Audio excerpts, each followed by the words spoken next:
नमस्कार सभी को। मेरा नाम है धीरज। आप देख रहे हैं प्राइम टाइम हिंदी और आज हम यहाँ पर बैठे हैं ठाकुर जोगेंद्र सिंह भटोरिया जी के साथ, जो चंबल विकास समिति के संयोजक हैं। नमस्कार सर। नमस्ते नमस्ते, प्रणाम। सर, आप एक चंबल विकास यात्रा निकालने के आपका प्रयोजन है, उसके बारे में बताइए। देखिए, मैं ठाकुर जोगेंद्र सिंह भदौरिया, राष्ट्रीय स्वयं चंबल विकास समिति। मैं तमाम राजनीति में भी रहा, लेकिन चूंकि अभी बात हो रही है चंबल की, और चंबल एक बहुत बड़ा क्षेत्र है, विस्तृत क्षेत्र है, तो सबसे पहले आपके दर्शकों को, मेरा नया वर्ष है ये, तो जोरदार अभिवादन उन आपके दर्शकों का मैं दिल की गहराई से स्वागत करता हूं और उनका वंदन करता हूं। चंबल, हमारी जितनी पवित्र नदियां हैं उसमें चंबल का एक विशेष स्थान है। चंबल का इसलिए विशेष स्थान है कि चंबल जो है वो अपने स्रोतों के धारावाही, अपने स्रोतों से बहने वाली नदी, देश की एक प्रमुख नदी भारत की है वो चंबल है, जो अपने स्रोतों बहती है। बाकी कहीं ना कहीं से निकासी है, जैसे गंगा वहां से निकली तो एक धारा में निकली, उसमें बर्फ का भी समागम में रहता है, और ये बर्फ पर बहने वाली चंबल नदी है। नमस्कार, मैं रेखा तिवारी, एफएन कला सृजन के माध्यम से, और एफएन जो कि हमारे उत्तराखंड की सांस्कृतिक धरोहर है, उसी को हम डिफरेंट प्रोडक्ट्स के थ्रू लोगों तक, आज के लोग जो बाहर अपने जन्मभूमि से निकल गए हैं, वहाँ उन लोगों को अपनी आर्ट से कनेक्ट कराने का मेरा एक छोटा सा प्रयास है। और एफएन जो कि अब सरकार से इसको जीआई भी मिल गया है, क्योंकि इसकी अपनी एक अलग पहचान है। ये डिफरेंट प्रोडक्ट्स के थ्रू एक मेरा प्रयास है। चंबल नदी अपना लगभग 970 किलोमीटर की दूरी तय करती है। ये विंध्याचल पर्वत की श्रृंखला है, जाना पाओ, वहां परशुराम की जन्मस्थली भी कहते हैं, वहां से चंबल का उद्गम हुआ है। अब आपका मूल प्रश्न कि इस समय चंबल यात्रा निकालने की आवश्यकता क्या थी।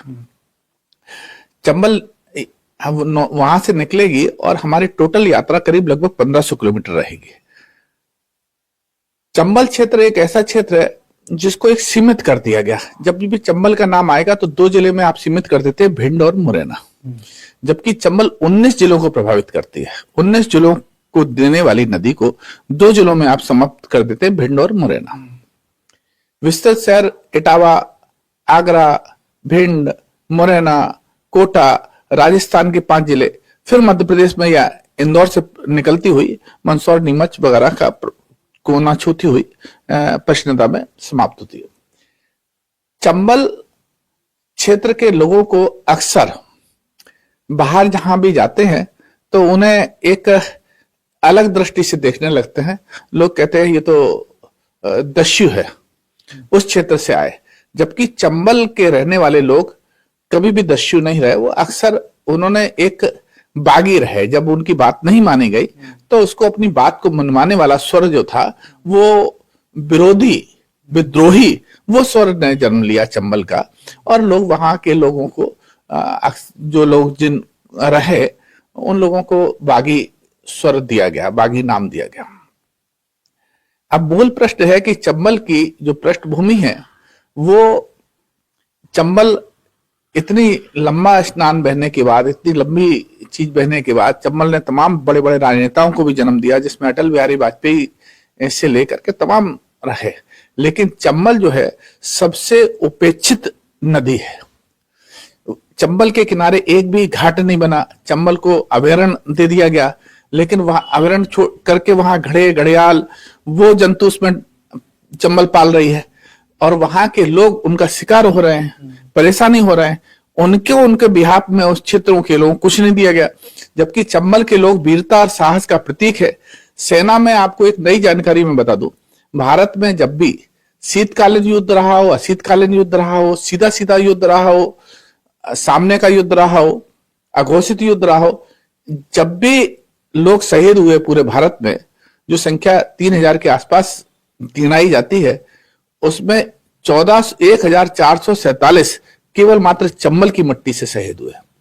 वो लोग जो आगे वीरता का साहस, आगे लड़ने की हिम्मत रखते हैं, उन लोगों को इस यात्रा के माध्यम से सरकार से मेरी मांग है कि उन लोगों को सेना में, मिलिट्री में, पुलिस में, सेना की अन्य चीजें हैं जैसे जल सेना, वायु सेना, थल सेना और तमाम सेना से संबंधित हैं, बीएसएफ है, सीआईएसएफ है, इन सेना की जितनी भी एजेंसियां हैं उनमें वहां के लोगों को वरीयता दी जाए।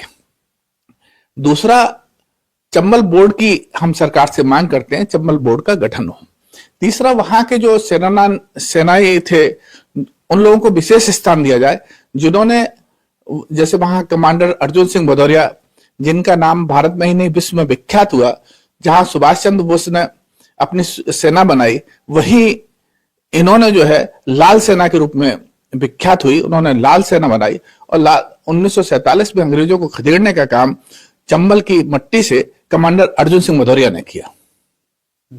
सर, आपका इतना, इस क्षेत्र का इतना इतिहास रहा है, सांस्कृतिक रूप से भी और इसका बाकी जिस तरह से आपने बताया आजादी के समय से भी इतिहास है, तो जो चंबल क्षेत्र की, ना केवल नदी की बल्कि उस क्षेत्र की जो अपेक्षा हो रही है, तो क्या कारण रहे होंगे जो आप समझते हैं? आप बिल्कुल सही कह रहे हैं कि सांस्कृतिक, चंबल जो है संस्कृति का धरोहर है। हमारी जो पुरानी लोकसभा बनी हुई, संसद बनी थी, इसका भी जो चित्र है वो चंबल के मुरैना से ही लिया गया। तो वहां आप जाएंगे तो वहां एक मंदिर है, उस मंदिर का जो चित्र देखेंगे और संसद का चित्र देखेंगे तो एक समान चित्र है। ये डिजाइन सेम वहां की संस्कृति है। वहां ककन मठ है, जिसको दुनिया का 7वां आश्चर्य उसको कहना चाहिए। वहां देखेंगे तो कोई सीधे सीधे पत्थर वैसे ही खड़ा करके मंदिर बना हुआ है और शिव का, जो दुनिया में एक विशेष स्थान अद्भुत रखता है। लेकिन तत्कालीन जो भी लोग रहे हो और सरकारें रही, उन्होंने चंबल के साथ जो है निश्चित रूप से जो है पक्षपात किया। इसीलिए चंबल, मेरी मांग है सरकार से कि, मेरी मांग नहीं है, ये वहां के जो लाखों लोग हैं जो इस यात्रा में 3 से 5 लाख लोग जो शामिल होंगे, और जो वहां की जनसंख्या का आधार है, क्योंकि 3 प्रदेश का है, एक प्रदेश से तो है ही संबंध नहीं उसका। मैंने बताया भी कि जैसे 2 जिलों में सीमित कर देते, जबकि 18-19 जिलों को प्रभावित करती है। तो वहां के सारे लोगों की ये मांग है कि चंबल को पिछड़ा क्षेत्र घोषित किया जाए आर्थिक आधार के आधार पर। इसके लिए स्पेशल बजट लाया जाए, जो भारत के 75 वर्ष की आजादी में अभी उपेक्षित वर्ग है, उपेक्षित जगह है। सरकारों ने, पिछली सरकारों ने भी क्या किया, एक तो संस्कृत की दृष्टि से, दूसरा वहां का बेहड़ अनमोल बेहड़ था, वहां जड़ी बूटियां थी। वहां लाके सरकारों ने, पिछली सरकार ने क्या करा कि हेलीकॉप्टर से एक बिलायती बम्बुल था, उसका बीज बिलायत से आया, बाहर से आया, तो उसको नाम दे दिया गया बिलायती बम्बुल, उसके बीज वहां डाल दिए। अब वहां से चारे को खत्म किया गया, कांटे कांटे भरे पड़े हैं, जंगल का मूल स्वरूप खत्म कर दिया। चंबल का जो मूल स्वरूप जंगल का था, जो विशेष वहां तरह तरह की लकड़ियां होती थी, उसका स्वरूप खत्म कर दिया। आज आप गौशाला के लिए जगह ढूंढते हुए रहे, जगह नहीं मिलती, आपको चारे के लिए ढूंढते। चंबल का इतना विस्तृत क्षेत्र है, चंबल 970 किलोमीटर की दूरी तय करती है। 970 किलोमीटर की दूरी में कितना किलोमीटर उसका क्षेत्र फैला हुआ है। वहां आप गौ अभ्यारण्य बनाए, आपने वहां श्योपुर में जाकर के चीता अभ्यारण्य तो बना दिया। अब गौ, आपकी सरकार जो है ये गौ पर बात करती है, तो उसके लिए जो इतनी चंबल पास जगह है उसका उपयोग नहीं करती। वहां गौ, हाँ, वहां गौ अभ्यारण्य की बात करनी चाहिए। मैं ये नहीं कहता उनके पास व्यवस्था है नहीं, लेकिन हमारे पास जमीन है ना, हम जमीन, चंबल के लोगों की जमीन है, वो जमीन देने को तैयार, उस जमीन पर गौ अभ्यारण्य बनाइए आप। तो ये सरकार से मांगे, सरकार की दृष्टि इधर जानी चाहिए। प्रधानमंत्री से मांगे कि प्रधानमंत्री की एक नजर जो है चंबल क्षेत्र में जानी चाहिए। आप बात करते हैं, और वो चंबल जिन्होंने सरकार बनाने में सारी संख्याएं चंबल ने दे रखी है। आपको हर क्षेत्र का, पूरी चंबल में सारे तीनों जगह सारे सांसद आपको दे रखे, उस वहां के उपेक्षित है। तो ये जी, इसमें अब आप यात्रा की बात करते हैं। 10 फरवरी से 20 फरवरी की आपकी यात्रा है, 10 दिन की यात्रा है पूरी, और 1500 किलोमीटर आपको इसमें तय करना है। तो किस तरह का रोड मैप रहेगा, क्या प्लान रहेगा, कहाँ से शुरू करेंगे, कहाँ अंत करेंगे, और कौन कौन लोग जुड़े रहे? हम जाना पाव से शुरू करेंगे, और जाना पाव से शुरू करके पचनदा है औरैया जिले में, वहां 5 नदियों में चंबल मिलन होता है चंबल का। वहां से चंबल अपना विस्तृत रूप लेकर के जमुना में जाती है, और जो वो जमुना में जाकर के गंगा का स्वरूप धारण करती है, और वहां से गंगा बहुत फैलती है, मिलती है। तो हम वहां से पचनदा तक हम यात्रा करेंगे जाना पाव से। मऊ से 60 किलोमीटर आगे परशुराम की जन्मस्थली है, वहां से शुरू होगी और पचनदा तक ये आएगी। तो लगभग 1500 किलोमीटर की हमारी यात्रा है। इसमें आपको इंदौर, धार, इंदौर से निकलेंगे तो धार, फिर नीमच, नागदा, चित्तौड़गढ़, ये कोटा, बूंदी, और वहां से श्योपुर, शिवपुरी, फिर आपका मुरैना, फिर धौलपुर, फिर भिंड, और बाद में इटावा, आगरा और इटावा होती हुई आगरा का क्षेत्र मिलेगा, और वहां से फिर हम इटावा में इस पंचनदी यात्रा को समाप्त करेंगे।